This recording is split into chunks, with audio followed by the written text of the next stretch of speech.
Chapter 4 Exercise question number 4.10. On an open ground, a motorist follows a track that turns to his left by an angle of 60 degree after every 500 meter.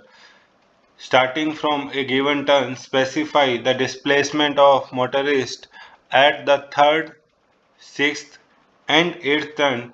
Compare the magnitude of displacement with the total path length covered by the motorist in each case.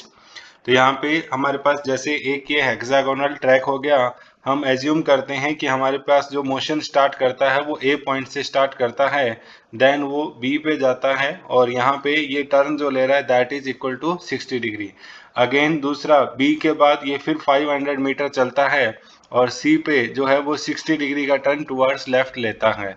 Again सी से हमारे पास कहाँ पे गया D और फिर 60 degree का turn D से, फिर हमारे पास ई पे भी 60 डिग्री का टर्न और ई से हमारे पास फाइनली एफ पे और फिर ये हमारे पास 60 डिग्री का टर्न। तो वेक्टर ड्रॉ करेंगे तो ए से बी वेक्टर ऐसे बनेगा हमारे पास, फिर बी से सी, फिर सी से डी डिस्प्लेसमेंट का आएगा, डी से ई और ई से एफ, एफ से हमारे पास ए।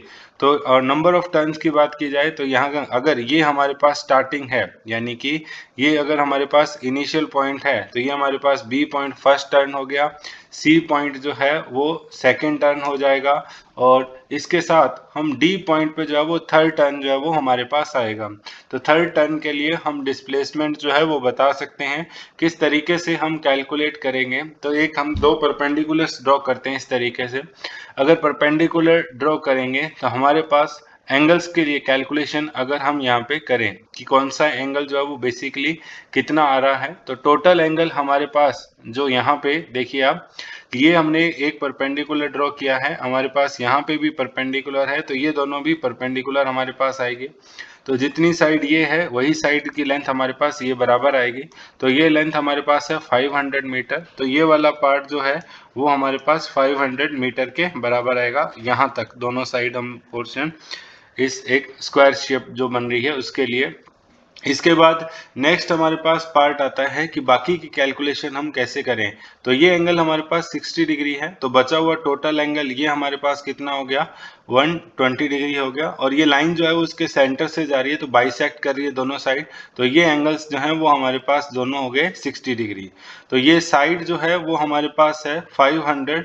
तो इस पॉइंट से लेके और डी पॉइंट तक की जो डिस्टेंस है आपके पास ये हमारे पास हाइपोटेनियस हो गया और ये जो है हमारे पास बेस हो गया, क्योंकि ये एंगल जो है ये वाला 60 डिग्री है। तो बेस अपॉन हाइपोटेनियस हमारे पास जो होता है वो होता है कॉस थीटा।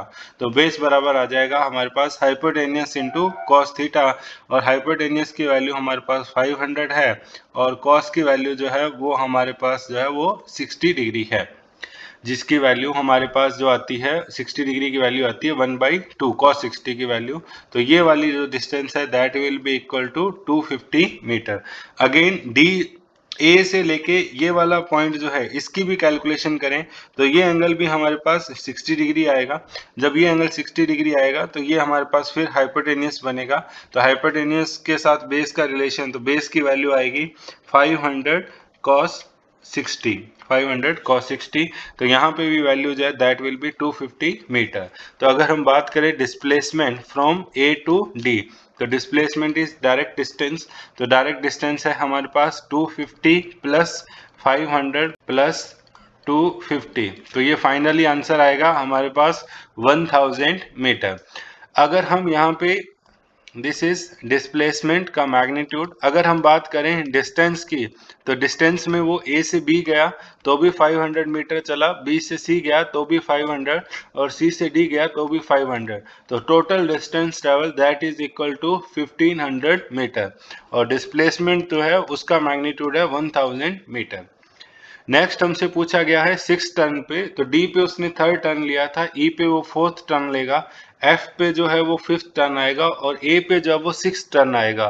तो यानी कि अगर ए पे वो 6 टर्न लेता है तो यानी कि इनिशियल और फाइनल पोजीशन आर सेम। अगर इनिशियल और फाइनल पोजीशन सेम रहती है initial final position are same, अगर ऐसी कंडीशन रहती है तो डिस्प्लेसमेंट का मैग्नीट्यूड जो हमारे पास that will be equal to 0। लेकिन डिस्टेंस के लिए अगर हम बात करें तो डिस्टेंस में हमारे पास वो ए टू बी गया है, बी टू देन सी गया है, सी से डी, डी से ई और ई से एफ और एफ से वापस हमारे पास ए पे आया है। और हर टर्न जो है वो 500 का है, तो 500 इंटू 6 हमारे पास तो आ गए टोटल 3000 मीटर। तो distance travel is 3000 metre but displacement is equal to 0। और लास्ट हमारे पास 8 टन के लिए अगर हम बात करें तो फिर वापस यानी कि कहाँ पे चला, ए पे आ गया 6 टन, 7th बी पे होगा और 8th जो है वो हमारे पास टर्न आएगा, वो आएगा सी पॉइंट पे। तो यहाँ के लिए वेक्टर ड्रॉ करेंगे तो ऐसे कुछ अपने को दिखाई देगा। तो दो वेक्टर्स के बीच में हमें यहाँ पे ये फाइंड करना है कि इनका रिजल्टेंट जो है वो कितना आएगा।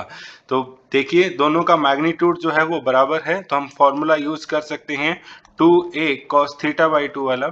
और यहाँ पे 2a की वैल्यू यानी कि मैग्नीट्यूड जो कि 500 है और थीटा जो दोनों के बीच में एंगल है दैट इज 60 डिग्री। तो cos 60 बाई 2, cos 60 बाई 2 मतलब cos 30 हमारे पास आएगा। और cos 30 की वैल्यू होती है √3/2, तो 500 इंटू √3 ये हमारे पास वैल्यू आएगी डिस्प्लेसमेंट की 500 इंटू √3 मीटर।